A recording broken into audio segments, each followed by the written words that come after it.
कद्र। यह कहानी एक ऐसे भाई की है जिसने अपने परिवार, समाज और यहाँ तक कि खुद की खुशियों के लिए न जाने कितनी कुर्बानियाँ दीं, लेकिन उसे अपनी ज़िंदगी में केवल एक ही चीज़ का इंतज़ार था, उस प्यार का और कद्र का जो उसे कभी नहीं मिला। राहुल और अर्जुन दो भाई थे जिनका बचपन बेहद सामान्य लेकिन खुशहाल था। राहुल बड़ा था और अर्जुन छोटा। घर में माँ बाप के जाने के बाद राहुल ही अर्जुन का सहारा था। पिता का साया तो बचपन में ही सिर से उठ गया था और माँ ने भी कुछ साल बाद दुनिया को अलविदा कह दिया। तब से राहुल ने ही अर्जुन की परवरिश की थी। राहुल ने बचपन से ही यह ठान लिया था कि वह अर्जुन के लिए पिता और भाई दोनों का फर्ज निभाएगा। उसने पढ़ाई छोड़ी और छोटी मोटी नौकरियां करने लगा ताकि अर्जुन को बेहतर शिक्षा और अच्छा जीवन मिल सके। अर्जुन पढ़ाई में होशियार था और राहुल उसकी सारी ज़रूरतें पूरी करता था, चाहे उसे खुद कितनी भी तकलीफ़ क्यों ना हो। अर्जुन की मेहनत रंग लाई और उसने इंजीनियरिंग कॉलेज में दाखिला पा लिया। राहुल को जैसे अपना सपना पूरा होता दिखने लगा। उसने अपने भाई के सपनों को अपनी ज़िंदगी मान लिया था। वह दिन रात काम करता ताकि अर्जुन की पढ़ाई में कोई कमी ना रह जाए। अर्जुन का कॉलेज जाना एक बड़ा मौका था, लेकिन इसके लिए राहुल ने और भी ज़्यादा कुर्बानियाँ दी। राहुल ने शादी तक नहीं की क्योंकि वह जानता था कि परिवार की जिम्मेदारियाँ उसे अर्जुन की पढ़ाई और सपनों से दूर कर सकती थी। अर्जुन भी भाई के इस त्याग को समझता था और अक्सर उससे कहता, भैया आप मेरी इतनी चिंता मत किया करो, मैं बड़ा होकर आपकी सारी परेशानियां दूर कर दूंगा। राहुल बस मुस्कुरा देता।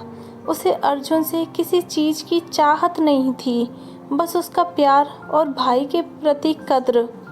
समय के साथ अर्जुन का कॉलेज ख़त्म हुआ और उसे एक अच्छी नौकरी भी मिल गई। अब वह शहर में बस चुका था। उसने शहर में एक नया जीवन शुरू किया और राहुल अब भी गांव में ही था। राहुल को अर्जुन पर गर्व था, लेकिन धीरे धीरे उसे यह महसूस होने लगा कि अर्जुन उससे दूर होता जा रहा है। अर्जुन की कॉल्स कम हो गईं और जब कभी कभार फ़ोन आता तो बातचीत में पहले वाली गर्म जोशी नहीं रहती। राहुल ने इसे अर्जुन की व्यस्तता समझकर नज़रअंदाज किया। राहुल को अक्सर गांव के लोग पूछते, अर्जुन शहर में बस गया, अब तुम्हारी भी तो शादी कर दें।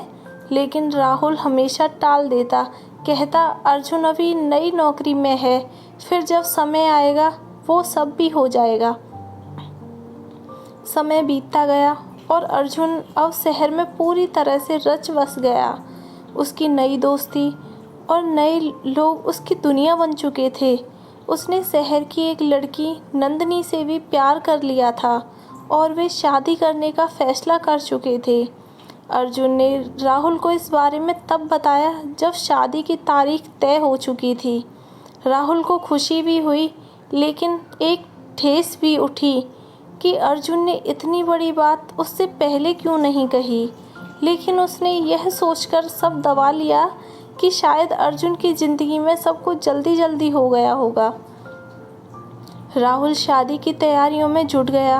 वह गांव से पैसे इकट्ठा कर शहर में अर्जुन की शादी के खर्चे के लिए ले आया।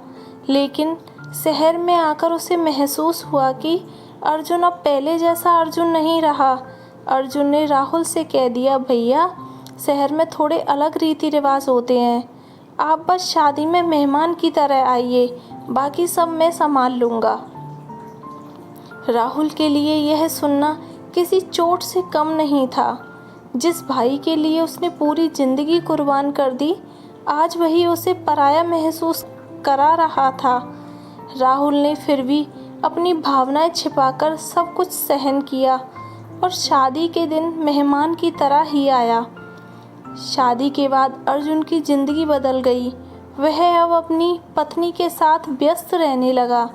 राहुल का हालचाल पूछना, फ़ोन करना या गांव आना सब कुछ धीरे धीरे ख़त्म हो गया। राहुल गांव में अकेला हो गया।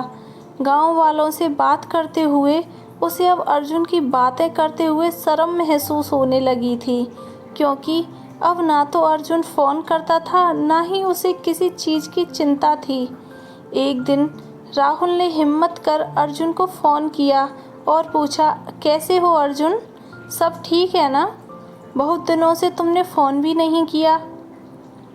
अर्जुन ने ठंडी आवाज़ में कहा, भैया यहाँ काम बहुत है, वक्त नहीं मिल पाता और अब हमारी ज़िंदगी अलग हो गई है। आप गांव में खुश रहिए। राहुल के दिल पर यह शब्द हथौड़े की तरह पड़े। उसने फ़ोन काट दिया और फिर कभी अर्जुन से बात करने की कोशिश नहीं की। वह जान चुका था कि अर्जुन अब उसका नहीं रहा। राहुल की ज़िंदगी अब पूरी तरह से अकेली हो चुकी थी। उसने सोचा था कि अर्जुन अपने पैरों पर खड़ा हो जाएगा, तब वह अपनी ज़िंदगी के बारे में सोचेगा। लेकिन अब उसे एहसास हो चुका था कि उसका त्याग, उसकी कुर्बानियाँ सब बेकार हो गईं। अर्जुन ने उसे त्याग की कद्र नहीं की। गांव में भी धीरे धीरे हालात बदल रहे थे। खेतों में नुकसान हो रहा था और राहुल की आर्थिक स्थिति भी खराब हो गई थी। उसने सोचा कि अर्जुन से मदद मांगे, लेकिन फिर खुद को रोक लिया। उसे अब अर्जुन से कोई उम्मीद नहीं थी। लेकिन एक दिन राहुल बीमार पड़ गया। उसकी हालत इतनी खराब हो गई कि उसे अस्पताल में भर्ती कराना पड़ा। गांव के लोग उसे लेकर शहर के अस्पताल में गए, लेकिन अर्जुन से संपर्क करने की बहुत कोशिश की गई, वह नहीं आया। नंदिनी ने कहा, अर्जुन बहुत व्यस्त है,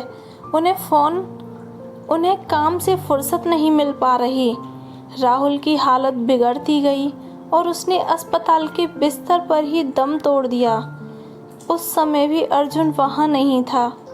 राहुल ने आखिरी वक्त में सिर्फ एक बात कही, काश अर्जुन ने मेरी कद्र की होती। राहुल की मौत के बाद अर्जुन अस्पताल पहुंचा, लेकिन तब तक बहुत देर हो चुकी थी। उसे अपने भाई की मौत की खबर सुनकर कोई झटका भी नहीं लगा, क्योंकि उसने खुद को राहुल से इतना दूर कर लिया था कि अब उसका दिल पत्थर जैसा हो गया था। लेकिन जब उसे गांव के लोगों ने राहुल की कुर्बानियों के बारे में बताया, तब उसे एहसास हुआ कि उसने कितना बड़ा गुनाह किया है। राहुल ने अपनी पूरी ज़िंदगी सिर्फ अर्जुन के लिए जी, और अर्जुन ने उसे क्या दिया? सिर्फ बेरुखी और दूरी। अर्जुन ने पहली बार अपनी पत्नी से कहा, मैंने राहुल भैया के साथ बहुत गलत किया। उन्होंने मेरे लिए अपनी ज़िंदगी दे दी और मैंने कभी उनकी कद्र नहीं की।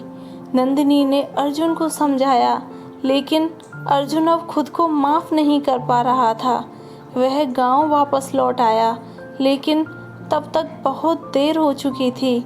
राहुल अब इस दुनिया में नहीं रहा और अर्जुन के पास सिर्फ पछतावा बचा।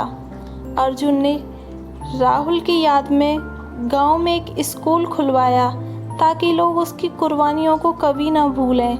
लेकिन अर्जुन का दिल अब कभी शांत नहीं हो पाया। उसने अपना जीवन उस गुनाह की सज़ा भुगतने में बिता दिया, जो उसने अपने भाई की कद्र ना करके किया था। यह कहानी दिल को छू लेने वाली है, जहाँ एक भाई की कुर्बानियाँ और उसके प्रति अनदेखी का दर्द महसूस होता है।